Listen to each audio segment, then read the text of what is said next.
Hello.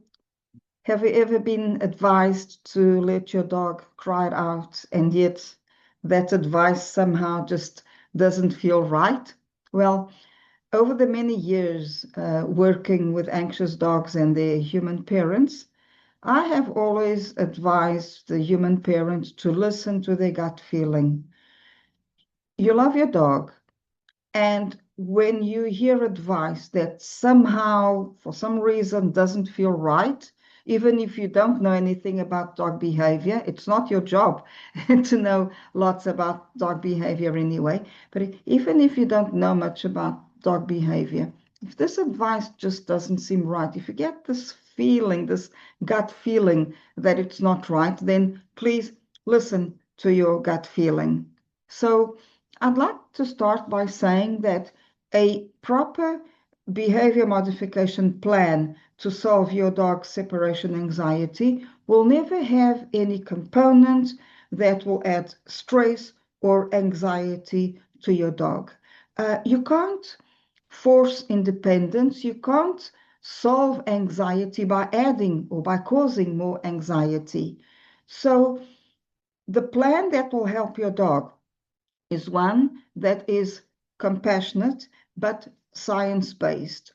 So, that being said, let me just clarify that when your dog, there's two situations that I would like to address today. One of them is you're home and your dog starts crying because he needs your attention. And the other one is you have to leave the house and your dog starts crying because he's in a panic. So, when your dog cries, this means that they are in distress at that moment. It doesn't mean they're throwing a tantrum. It's not as if he's barking at you and you're ignoring him and he barks some more, just as a way of demanding your attention.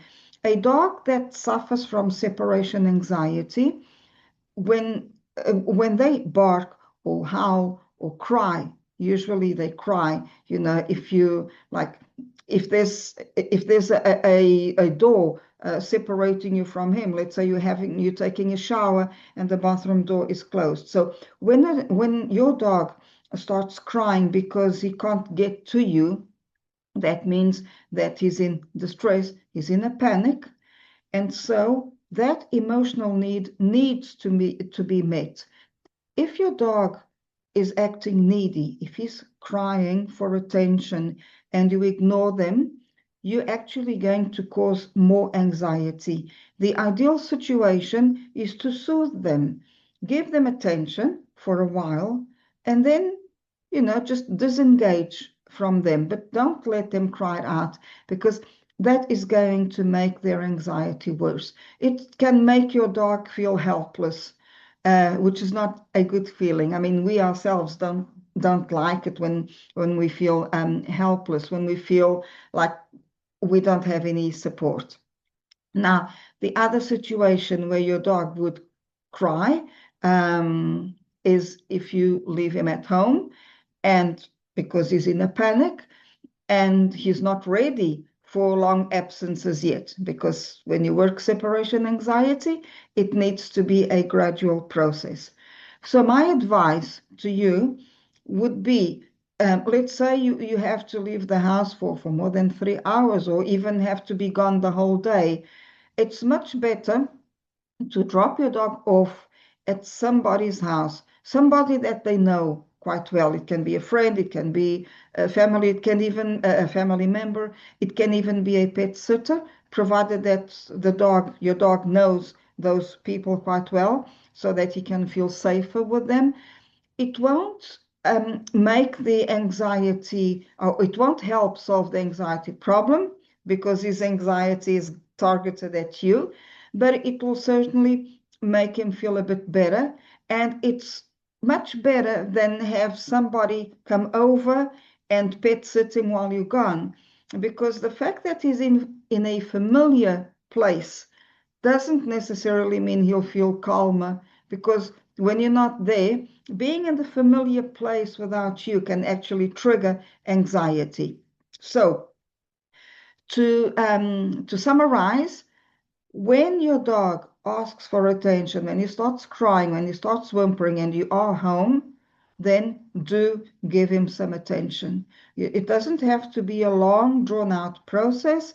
You just you can just hug him a little bit and give them a kiss or whichever way you want to engage, and then disengage. Okay, so that way you satisfy the emotional need and you don't contribute to anxiety getting worse. Now, if you have to leave, be gone the whole day or for quite a few hours, then it's better to drop your dog off at someone's house, somebody he knows, okay, so that they are never put in a situation where they have to cry it out. I hope you enjoyed this video. And if you want to know more about separation anxiety, just go down to the description to get access to a free training video. Take care.